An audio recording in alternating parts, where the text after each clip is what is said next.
हे college students, आज हम BEGA 182 के थर्ड ब्लॉक का सेकेंड यूनिट कवर करेंगे, वोकैबुलरी डेवलपमेंट। एंड ये पार्ट सेकेंड है इस चैप्टर का, जिसमें हम जो टॉपिक कवर करेंगे वो ये है some difficulties in learning English vocabulary. तो क्या क्या डिफिकल्टीज आती है हमें जब हम इंग्लिश वोकैबुलरी लर्न कर रहे होते हैं या फिर इंग्लिश लैंग्वेज लर्न कर रहे होते हैं। ओके, तो नाउ सबसे पहली डिफिकल्टी वो ये है कि होमोनिम्स, ये क्या होता है? One word many meaning. ऐसे वर्ड्स जिसका की प्रोनाउंसिएशन सेम हो, स्पेलिंग सेम हो, लेकिन उसके जो मीनिंग्स है, उसकी जो मतलब है वो डिफरेंट हो डिफरेंट कॉन्टेक्ट्स में। जहाँ पे ये इसका एग्जांपल जाएगा क्लब।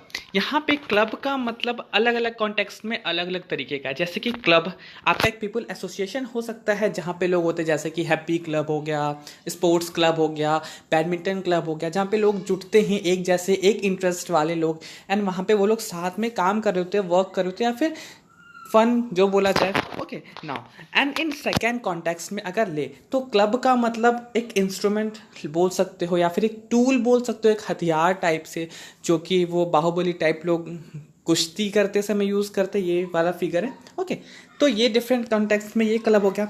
एंड क्लब का मतलब आप जब कार्ड्स खेलते हो, दिवालियों में स्पेशली सब लोग कार्ड्स खेलते हैं। ओके, तो जब कार्ड्स खेलते हो तो उसमें जो इस तरीके का जो सिंबल होता है ना, जितने 13 कार्ड्स में, वो सारे क्लब्स कहलाए जाते हैं। स्पेड्स होते हैं, क्लब्स होते हैं, हार्ट्स होते हैं।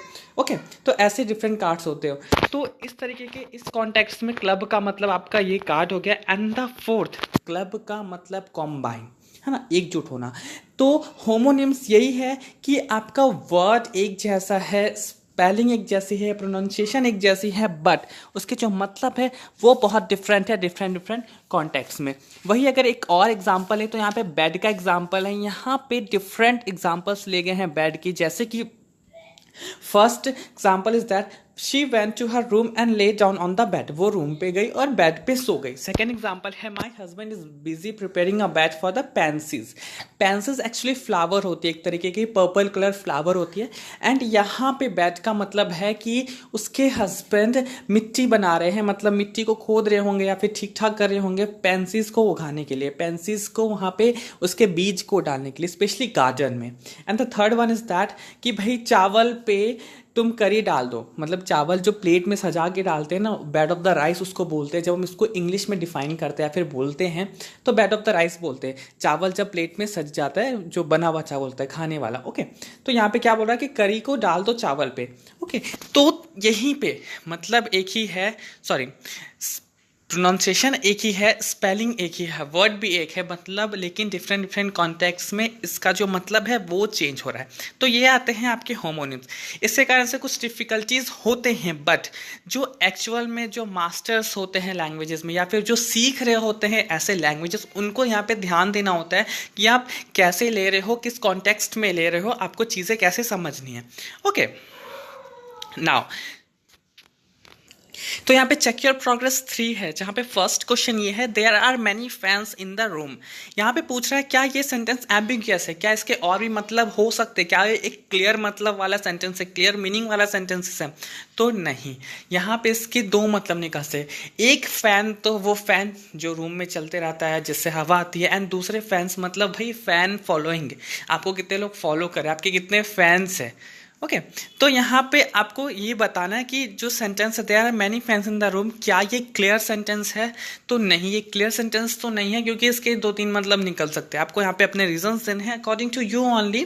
ओके, तो आप वो दो। Second question is that what are the different meanings of the word light. Light word का डिफरेंट मतलब क्या हो सकता है?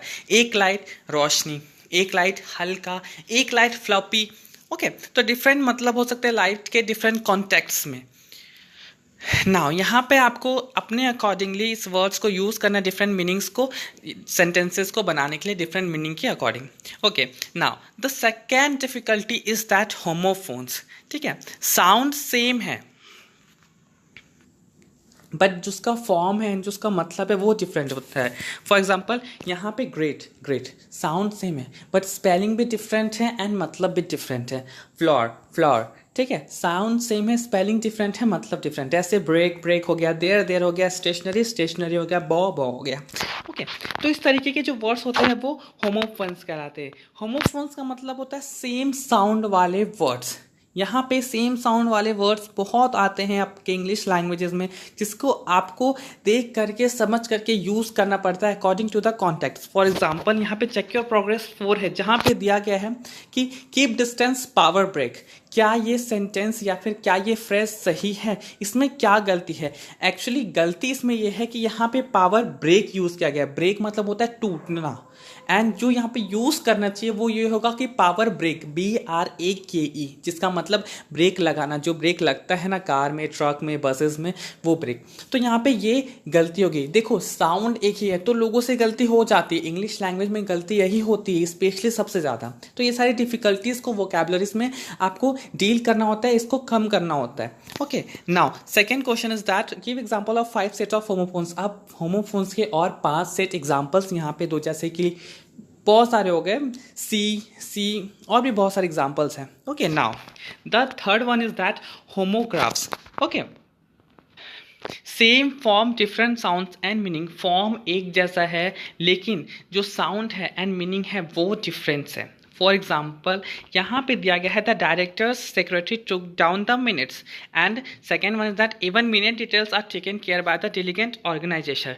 तो यहाँ पे फर्स्ट मिनट्स का मतलब है कि लिखना, हर चीज़ को रिकॉर्ड बाय रिकॉर्ड लिखना। तो यहाँ पे जो डायरेक्टर की सेक्रेटरी है वो हर चीज़ को नोट कर रही है by record. And the second one is that कि भाई तुम्हें समय का हर मतलब देखना है, मतलब पर मिनट, मतलब पल पल जो हो रहा है, जो चीज़ें हो रही हैं, आपको सब चीज़ का ध्यान रखना है, डिटेल देना है। तो यहाँ पे आपको फॉर्म देखने को सेम मिल रहा है, दोनों में मिनट्स कुछ डिफरेंस नहीं है, एज का बस डिफरेंट है, जिसको कि एक नेग्लिजिबल डिफरेंस है, बट जो साउंड है वो डिफरेंट है। ओके, यहाँ पे मिनट्स होगा एंड यहाँ पे मिनट होगा, तो और इसका मतलब तो भाई कंप्लीटली डिफरेंट ही हो जाता है आपके डिफरेंट कॉन्टेक्स्ट में। तो आपको इसको यूज़ करना पड़ता है according to the context, according to the surrounding, according to the circumstances. Second example is that warriors in early days fought with bows and arrows. यहाँ पे बोज का मतलब तीर हो गया एंड यहाँ पे बो का मतलब झुकाना, जो हम सर झुकाते हैं। एक बो और होता है जो कि हम गले में लगाते हैं जब हम फॉर्मल ड्रेसअप में आते हैं, स्पेशली जब बॉयज़ एक फॉर्मल ड्रेसअप में आते हैं तो गले में एक बो लगाते हैं इस टाई के जगह पे, तो वो भी होता है। ओके, तो ये सारी चीज़ें आपके होमोग्राफ्स में आ जाती है। नाउ यहाँ पे आपको एक क्वेश्चन का आंसर देना है कि आपने अभी एग्जांपल्स में जो अभी हमने देखा मिनट का, बॉज का, बॉ का, उसमें क्या आपने नोटिस किया? आपको यहाँ पे अकॉर्डिंग टू अपने अकॉर्डिंग लिखना है चीज़ों को। एंड नाउ अगर हम चेक योर प्रोग्रेस 5 देखें तो उसमें फर्स्ट क्वेश्चन ये है कि the words lead and lead are homographs as are the words leave and leave. Example with suitable example, explain with suitable example. तो अगर आप इसको एग्जाम्पल के अकॉर्डिंगली लोगे तो इसका एग्जाम्पल हो सकता है जैसे कि लीड हो गया, तो इसका एग्जाम्पल क्या होगा? School captain lead the house of students. Okay, जो स्कूल में स्कूल कैप्टन होते हैं ना, वो house of the student lead करते हैं। And the second example lead से related, don't eat the lead of the pencil, pencil के लीड को मत खाओ। ओके, तो ये एग्जाम्पल हो गया। अगर सेकंड एग्जाम्पल देखें लीव एंड लीव का, तो I live in Mumbai and the second example is that there is a live show of Mallika Dua, या फिर अभिषेक बच्चन, या फिर शाहरुख खान, किसी का भी। ओके, तो इस तरीके का आप एग्जाम्पल्स दो अपने हिसाब से, अपने अकॉर्डिंगली। एंड जो सेकंड क्वेश्चन है वो ये है कि give examples of another set of homographs other than the ones mentioned here, use them in your sentences to bring out the different meaning, consult a dictionary to check the pronunciations. आप इसी तरीके से और जो homographs है उसके कुछ samples लिखो, उसके कुछ एग्जाम्पल्स लिखो एंड उसको सेंटेंसेस में यूज करो। ओके, नाउ अब देखते हैं आइडियोमेट्रिक एक्सप्रेशंस। तो भाई आजकल सरकाज़म का ज़माना है, लोग इडियम्स यूज़ करते हैं, फ्रेजेस यूज़ करते हैं, फ्रेजल वर्ब्स यूज़ करते हैं सेंटेंसेस को बोलने के लिए। तो ये जो गलतियां हैं ये सबसे होती है।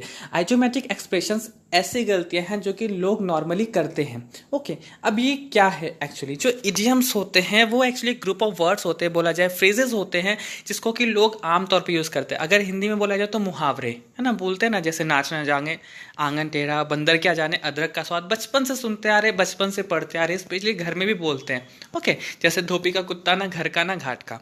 ओके, तो ये सारे जो आइडियोमेट्रिक एक्सप्रेशंस है ये इसी तरीके से आते हैं। जितने भी ईडियम्स होते हैं अगर आप उसको इंग्लिश में बोलोगे ना तो आपको ज़्यादा डिफरेंस नहीं पता चलेगा। जो वर्ड्स होते हैं उसका मतलब एंड उसका एक्चुअल मतलब अकॉर्डिंग टू ईडियम बहुत ही अलग होता है, बहुत ही ज़्यादा अलग। जैसे कि एप्पल ऑफ योर आई, इसका हिंदी मतलब या फिर बोला जाए इसका जो ईडियम मतलब है वो है आपके आंखों का तारा। लेकिन अगर आप इसके मतलब से जाओगे इंग्लिश के अकॉर्डिंग तो भाई आपके आंखों का सेब। तो कितना अलग हो जाता है, कितना डिफर हो जाता है। यहाँ पे लोगों को क्लेवर होना पड़ता है, इंटेलिजेंट होना पड़ता है, आपके कॉन्टेक्स्ट के अकॉर्डिंग, सर्कमस्टांसेस के अकॉर्डिंग, वर्ड्स के अकॉर्डिंग, सरकैज़्म के अकॉर्डिंग आपको चीज़ें देखनी पड़ती है कि भाई सामने वाला बंदा आखिर ईडियम यूज़ कर रहा है या फिर इसको एक्चुअल वे में बोल रहा है। ओके, कोई तो अगर कोई एक एक्सपीरियंस्ड यूज़र है तो वो इस चीज़ को इस जल्दी से पहचान लेगा, एकदम आराम से पहचान लेगा। लेकिन जो नए नए हैं, जो एकदम रिसेंटली अप्रोचेबल हैं, उनको इस चीज़ों में बहुत प्रॉब्लम होती है। एंड यहीं पे जो ढंग का कन्वर्सेशन हो रहा होता है या फिर बोला जाए जो वोकेबलरी होती है उसकी ऐसी की तैसी हो जाती है। आपको इडियम समझ नहीं आते बहुत सारे, जिसके कारण से जो कम्युनिकेशन या फिर बोला जाए जिसके कारण से आपका जो स्पीकिंग है इंग्लिश में वो थोड़ी ख़राब हो जाती है, या फिर सामने वाला बंदा जो बोल रहा है वो आपको अच्छे से समझ नहीं आता। ओके, तो इडियम्स का काम यही है। इडियम्स आपको समझने पड़ते हैं, अच्छे से जानने पड़ते हैं, आपको इसको कन्वर्ट करना पड़ता है, समझना पड़ता है स्टार्टिंग से, तब जाके आपको इडियम का हर एक मतलब परफेक्टली आपको चीज़ें समझ में आएगी। ओके, नाउ यहाँ पे चेक योर प्रोग्रेस 6 है, explain the meaning of the underline idioms. तो यहाँ पे कुछ इडियम्स हैं जिसका एक्चुअल मतलब बताना है। जैसे कि फर्स्ट है play second fiddle. Play second fiddle का मतलब क्या होता है कि as treated as less important than someone और समथिंग एल्स। आप किसी और के अकॉर्डिंगली कम ट्रीट किए जा रहे हो, आपको कम सम्मान या फिर इंपॉर्टेंस मिल रहा है। Okay, and second one is that have had enough, मतलब कि अब ज़्यादा नहीं चाहिए, want no more something. Third one is that pressed for time, no time, मेरे पास ज़्यादा समय नहीं है। यहाँ पे इसको सेंटेंस में यूज़ किया गया है, I am sorry I can not listen to you now, मुझे माफ़ करना, मैं अभी तुम्हें ज़्यादा नहीं सुन सकता, तुम्हारी बातें ज़्यादा नहीं सुन सकता, मेरे पास ज़्यादा टाइम नहीं है। एंड जो थर्ड वन है वो ये है I did better write the information in my notebook, I have a head like sea, मतलब मैं चीज़ें बहुत जल्दी भूल जाता हूँ। ओके, तो ये सारे क्या है, ईडियम्स है। नाउ जो सेकेंड क्वेश्चन है वो ये है कि substitute the underline words with the appropriate idiom given in the books, you may have to change the form of the idiom if required. आप इडियम्स को समझो, ओके, एंड इडियम्स को आप यूज़ करो अकॉर्डिंगली। ये जो सारे अंडरलाइन सेंटेंसेस है, ये जो सारे अंडरलाइन फ्रेजेस है, आप इसको सब्स्टिट्यूट करना है अप्रोप्रिएट इडियम्स के साथ। फॉर एग्जाम्पल जैसे कि understood what you want me to do, ठीक है, जैसे कि मैं समझ गया, गेट द मैसेज, मैं समझ गया तुम आखिर कहना क्या चाह रहे हो, अब मैं जाता हूँ। Second one is that it is commonly said that every family has a secret और embarrassing fact which no one likes to discuss, a skeleton in cupboard. ठीक है, तो ये क्या है, मतलब गड़े मुर्दे उखाड़ना। भाई कबर्ड में किसी का स्केलेटन रखा है तो आप उसको जबरदस्ती क्यों निकाल रहे हो? इसका मतलब है कि आप किसी फैमिली के, किसी रिलेटिव के, किसी सामने वाले पर्सन के जो सीक्रेट चीज़ें हैं, प्राइवेसी चीज़ें हैं, आप उसको क्यों निकालो जो कि एम्बैरेसिंग हो सकती है। Okay, now the third one is that don't forget to write to us as soon as you arrive in Delhi, मतलब ड्रॉप अ लाइन, आप भूलना मत मैसेज करना हमें जब तुम दिल्ली पहुंच जाओगे तो। Now the third question is that 4 idiomatic expression सोचो अपने मदर टंग की, जो भी आपका मदर टंग है, हिंदी है, बिहारी है, तेलुगु है, तमिल है, मराठी है, अपनी मदर टंग के 4 एडियोमेटिक एक्सप्रेशंस देखो। जैसे कि to have a finger in pie, every pie, मतलब अपने सारी उंगलियां हर एक डिफरेंट डिफरेंट काम में रखना। उसी तरीके से अगर एग्जांपल्स दूं तो जैसे उंगली पे नाचना यहाँ पे बुक के अकॉर्डिंगली है, सर आंखों पे बिठाना और भी हो सकता है, जैसे कि अंग अंग ढीला होना, अंगूठा दिखाना, आंख दिखाना, ऐसे बहुत सारे इडियम्स हैं जो कि आपके मदर टंग में नॉर्मली बोले जाते हैं। Now formal and informal expression approved and disapproved. अब ये क्या है, जब हम कोई चीज़ फॉर्मली यूज़ कर रहे हैं, जब हम कोई चीज़ इनफॉर्मली यूज़ कर रहे हैं, ओके, तो जो लेवल ऑफ फॉर्मेलिटी होती है एंड जो कोनोटेशंस होते हैं कुछ वर्ड्स के, वो क्या है, प्रैक्टिकल प्रॉब्लम क्रिएट करते हैं स्टूडेंट्स के लिए, लर्नर्स के लिए सेकेंड लैंग्वेजेस में, या फिर जो लैंग्वेज आप सीख रहे हो। ओके, नए लैंग्वेज में क्या होता है कि बहुत बार हम चीज़ों को गलत तरीके से बोल देते हैं। फॉर्मल वे में हम नॉर्मल कॉन्वर्सेशन में फॉर्मल यूज़ कर लेते हैं, एंड जहाँ पे फॉर्मल यूज़ करना चाहिए वहाँ पे इनफॉर्मली वर्ड्स को यूज़ कर लेते हैं। हम स्लैंग को सही तरीके से नहीं बोल पाते, कोलॉक्सियल एक्सप्रेशंस को सही तरीके से नहीं बोल पाते। स्लैंग जैसे कि आप समझो नए ज़माने का वर्ड्स, कुछ ऐसे वर्ड्स होते हैं जो कि हम बोलते हैं किसी को, कटाक्ष बोल सकते हैं यहाँ पे, जैसे कि आजकल एकदम ट्रेंड में चल रहा है सैवेज बोलना। 100% सैवेज। इंस्टा के मेम्स पे, फेसबुक के मेम्स पे, इवन यूट्यूब के मेम्स पे भी लोग सैवेज वर्ड का यूज़ करते हैं। तो ये एक तरीके का स्लैंग है। सैवेज मतलब भाई तुम रोस्ट करो, है ना, तुम्हें किसी चीज़ की कोई दिक्कत नहीं है, मतलब ही नहीं तुम्हें पूरी दुनिया से, दुनिया कुछ बोले, तुम लेकिन रोस्ट करोगे, डाई हार्ड रोस्ट। तो ये सारे स्लैंग्स होते हैं। तो जब लोग सही तरीके से स्लैंग्स यूज़ नहीं कर पाते तो वो एक गलत इंप्रेशन आ जाता है सामने वाले पे। अगर मैं ही सैवेज का मतलब नहीं समझूं ढंग से एंड मैं कहीं पे यूज़ कर दूं, यार तेरा सैवेज लेवल तो कितना हाई है, तो सामने वाला बोलेगा कितना चूतिया बना रहा है, इसको तो कुछ भी नहीं आता। इवन जो ट्रेंडिंग पे चल रहा है वो भी इसे नहीं पता। आजकल तो ये ट्रेंडिंग वाला सिस्टम एकदम ज़्यादा है। तो यहाँ पे कहने का सेंस बस इतना सा है कि आपका जो फॉर्मल एंड इनफॉर्मल एक्सप्रेशंस है वो आपको सही तरीके से, सही ढंग से अप्रूव्ड एंड डिसअप्रूव्ड के रूप में देना होता है। फॉर एग्जांपल जैसे हम लोगों को पसंद करते हैं तो हम उसे फर्मनेस में, डिटर्मिनेशन में, रिजोल्यूटनेस में ऐसे वर्ड्स यूज़ करते हैं उसको डिस्क्राइब करने के लिए, जहाँ पे हम इंडिकेट करते हैं कि हाँ भाई वो अप्रूवल के लिए ठीक है, वो हमारे लिए ठीक है, हम उसके बात से सहमत होते हैं।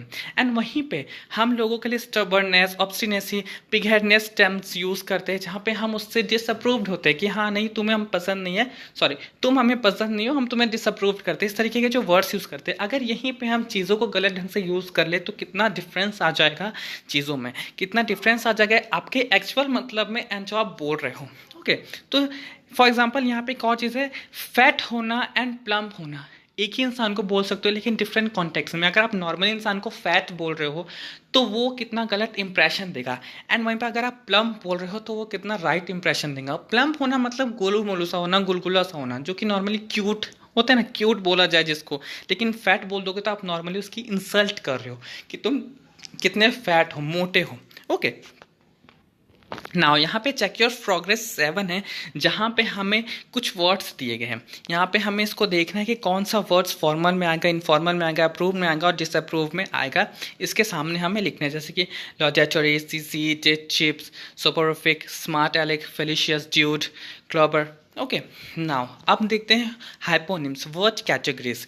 अब देखो ये क्या चीज़ है, हम कई बार ऐसे वर्ड्स यूज़ करते हैं या फिर कई बार हम ऐसे सबऑर्डिनेट्स यूज़ करते हैं वर्ड्स के जगह पे। जैसे कि मैं बोलूँ today I will go for a shopping for some new clothes, या फिर मैं यहाँ पे ये भी बोल सकता हूँ I want some new shirts and trousers for myself. तो यहाँ पे मैं दो अलग अलग चीज़ें यूज़ कर रहा हूँ। पहले में मैंने क्लॉथिंग्स यूज़ किया, क्लॉथ्स यूज़ किया कि भाई मुझे शॉपिंग पे जाना है, मुझे कुछ क्लॉथ्स खरीदने हैं, ठीक है। तो यहाँ पे मैं जो वर्ड्स हैं, वर्ड कैटेगरीज हैं, उसका सबऑर्डिनेट यूज़ कर रहा हूँ कि भाई एक पूरे ग्रुप को मैं डिटरमाइन कर रहा हूँ कि हाँ मुझे क्लॉथ्स खरीदने, जिसमें बहुत सारी चीज़ें आ सकती है, कपड़े से लेकर टॉवल तक, टाई से लेकर सॉक्स तक, हर चीज़ें आ सकती है। बट वहीं पर अगर मैं एक परफेक्ट डिस्क्राइब करूँ कि शर्ट या ट्राउज़र या फ्रॉक या कुर्ता जो भी मुझे खरीदना है, तो यहाँ पे वर्ड कैटेगरीज आ जाते हैं। फॉर एग्जाम्पल जैसे कि यही शर्ट, ट्राउज़र, ये सारे वर्ड्स हैं। एंड अगर आप इसके कैटेगरीज देखो, सॉरी जैसे कि शर्ट, ट्राउज़र, ये सारे कैटेगरीज हैं। एंड क्लॉथ्स आपका एक वर्ड हो गया, एक सबऑर्डिनेट हो गया। उसी तरीके से आपका ऑरेंज, एप्पल, बनाना, ये सारे आपके जो वर्ड कैटेगरीज है, लेकिन किसके, वर्ड फ्रूट के। यहाँ पे फ्रूट एक सबऑर्डिनेट है। उसी तरीके से आपका और सारी चीज़ें हो गई, नीम, बनियान, गुलमोहर, एक, ठीक है। तो ये सारे आपके वर्ड कैटेगरीज हैं। एंड जो वर्ड्स हो गया, सबऑर्डिनेट हो गया, वो आपकी ट्रीज हो गए, ऐसे और सारे कलर्स हो गए, डिफरेंट मेथड ऑफ कुकिंग्स हो गए। तो ये नॉर्मली आज के टाइम में लोग यूज़ करते हैं एंड इसको सही ढंग से हमें यूज़ करने की ज़रूरत पड़ती है। अगर आपको कहीं पे आपको क्लॉथिंग को डिस्क्राइब करना है एंड वहाँ पे आप स्पेशली शर्ट को डिस्क्राइब कर रहे हो, ट्राउज़र को डिस्क्राइब कर रहे हो, तो बहुत गलत हो जाएगा। इवन फॉर एग्जाम्पल आप किसी फैशन इंडस्ट्री में हो एंड आपको बोलना है कि I want some new clothes for my designing, and यहाँ पे आप अगर गलती से ये बोलो I want some new trousers for my designing, and आपको चाहिए हर एक चीज़, तो कितना गलत इंप्रेशन या फिर कितना गलत मतलब सामने वाला बंदा ले लेगा, कितना गलत तरीके से आप सामने वाले को बता रहे हो चीज़ें। तो गलती यहाँ पे हम खुद कर देते हैं। तो ये सारी चीज़ें हमें देखना पड़ता है, हमें इन चीज़ों को समझना पड़ता है ना। कोलोकेशंस, ये क्या है? Word partnerships. कई बार हम वर्ड को पार्टनरशिप के तौर पे यूज़ करते हैं किसी भी चीज़ को बताने के लिए, जैसे कि भाई मेरा रूम में जो लाइट लगे है बहुत अच्छी लग रही है, तो हम क्या बोलेंगे? यार क्या ब्राइट कलर शो कर रहा है तुम्हारा रूम, या फिर फेवरेट कलर मेरा ये है। तो यहाँ पे हम दो वर्ड को यूज़ करें, फेवरेट एंड कलर, किसी एक चीज़ को डिस्क्राइब करने के लिए, तो ये सारे कोलोकेशंस हो जाते हैं। नाउन में अगर देखा जाए, colour blind, eye, hair colour, colour film, photography, colour television, या फिर प्रिपोजिशन में in colour, off colour, on the shoulder. तो ऐसी बहुत सारी ऐसी और कॉलोकेशंस होती है। नाउ चेक योर प्रोग्रेस 8 है। यहाँ पे हमें जो ये रेक्टेंगल्स में जो वर्ड है इसको डिफरेंट डिफरेंट स्क्वायर्स में डालने हैं, डिफरेंट डिफरेंट बॉक्सेस में। जैसे कि यहाँ पे 2 बॉक्सेस में कुछ नहीं लिखा है, इसका एक्चुअल मतलब आपका फर्नीचर में आ जाएगा, and the next one is that आपका एनिमल्स में आ जाएगा, जो कि एक्सटिंक्ट हो गया। तो यहाँ पे जितने वर्ड्स आपको चारों बॉक्स में डालने, कंट्रीज में जैसे आपका आ गया डेनमार्क हो गया, कनाडा हो गया, एंड ह्यूमन ड्वेलिंग्स में आपका विगमैन हो गया, इग्लू हो गया, एंड आपका एनिमल्स में जो कि एक्सटिंक्ट हो गए हैं डायनासोर्स हो गया, एंड जो आपकी फर्नीचर हो गया जिसमें सोफ़ा वगैरह आ गया। तो ये सारी चीज़ें आपको अलग अलग ग्रुप में, अलग अलग बॉक्सेस में, कैटेगरीज में डिवाइड करनी है। Now the second question is that we often use certain words in combination with others. An example is for you, may use the dictionary if necessary. हम बहुत बार ऐसे words use करते हैं जो कि different words के साथ combine करके हम use करते हैं। For example, make money, make comment, make solutions, make problems, make the thing। ऐसे बहुत सारी words है, जैसे कि close your eyes, है ना, क्लोज कॉन्टैक्ट, क्लोज टर्म, या फिर hair colour, hair style, hair perming, है ना, या फिर हेयर अगर स्टाइल के फॉर्म में ले तो आपका आ जाएगा short hair, long hair, frizzy hair, golden hair, brown hair. ऐसे बहुत सारे हम वर्ड्स को कैटेगरीज के साथ यूज़ करते हैं। ओके, नाउ एंटोनिम्स ले। तो भाई एंटोनिम्स क्या है? वर्ड का अपोजिट। आप जब कोई वर्ड बोलते हो तो उसके अपोजिट समानार्थी शब्द एवं विपरीत शब्द होते हैं। सॉरी, हिंदी थोड़ी सी अगर मैं मिस्टेक कर दिया, तो जो अपोजिट वर्ड्स होते हैं, जैसे गुड का बैड, जो हम लोग हिंदी में बोलते हैं ना, सही गलत होता है, वैसे ही गुड का बैड हो गया। तो यहाँ पे बैड आपका एंटोनिम्स हो जाता है। एंड सिनोनिम्स, जो आपके वर्ड के सिमिलर मीनिंग होते हैं, जैसे गुड का राइट हो सकता है अगर बोलूँ तो। सॉरी, इसको माइंड मत करना, बस मैं ऐसे एग्जांपल समझा रहा था। तो कहने का मतलब सिर्फ इतना है कि आजकल जो हम, या फिर एंटोनिम्स जो हम यूज़ करते हैं, अपोजिट वर्ड्स जो यूज़ करते हैं, वो भी 2 तरीके से यूज़ करते हैं, ग्रेडिबल एंड नॉन ग्रेडिबल। ग्रेडिबल का मतलब क्या? जब हम किसी चीज़ को डिनोट कर रहे हैं, या फिर हॉट या कोल्ड से, तो हम कोई बोलते हैं ना गर्म पानी है या ठंडा पानी है, लेकिन घर में मम्मा या फिर कोई भी यूज़ करते हैं ना, भाई थोड़ा सुसुम पानी देना, थोड़ा गरगरा करने के लिए पानी देना, थोड़ा ज़्यादा खौला वाला पानी देना। तो इस तरीके से हम डिफरेंट कॉन्टेक्स्ट यूज़ करते हैं गर्म और ठंडे पानी का। तो ये सारे ग्रेडिबल में आते हैं, जहाँ पे अगर आप किसी चीज़ को या फिर पानी को गर्म या ठंडे से बोल रहे हो, तो उसके बीच में और भी डिफरेंट प्रोसेसेस है, और भी डिफरेंट स्टेजेस है, जहाँ पे आप पानी को डिस्क्राइब कर सकते हो, जैसे कि scalding water, boiling water, warm, lukewarm, tepid, quite cold and the freezing cold. तो ये आपकी ग्रेडिबल आ जाता है, जहाँ पे आप अगर किसी चीज़ को एंटोनिम्स में डिस्क्राइब कर रहे हो, ओके, उसके अपोजिट में डिस्क्राइब कर रहे हो, तो उसके बीच में और भी डिफरेंट पार्ट्स आ जाएंगे, जहाँ पे आप उस चीज़ को डिफाइन कर सकते हो। बट कुछ चीज़ें ऐसी होती है, कुछ मतलब ऐसे होते हैं जो कि नॉन ग्रेडिबल होते हैं, जो कि म्यूचुअली एक्सक्लूसिव होते हैं। फॉर एग्जाम्पल, मेल या फीमेल, या तो कोई पर्सन मेल होगा या तो कोई पर्सन फीमेल होगा। ऐसा थोड़ी होता कि ये थोड़ा मेल है, थोड़ा फीमेल है, थोड़ा ज़्यादा मेल है, थोड़ा कम फीमेल है। इस तरीके से हम उसको नहीं बोल सकते। ओके, नाउ सिनोनिम्स देखते हैं, सिमिलर मीनिंग।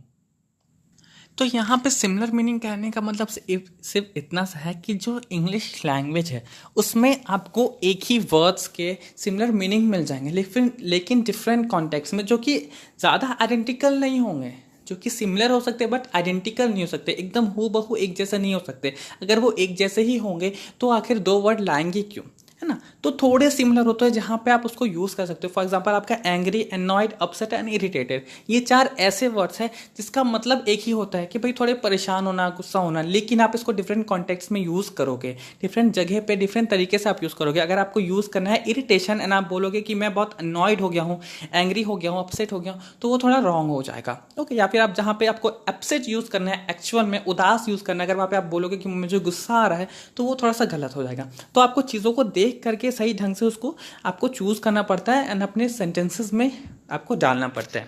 नाउ यहाँ पे चेक योर प्रोग्रेस 9 है, जहाँ पे हमें एक कॉन्टिन्यून बनाना है, जैसे कि बिग स्मॉल का।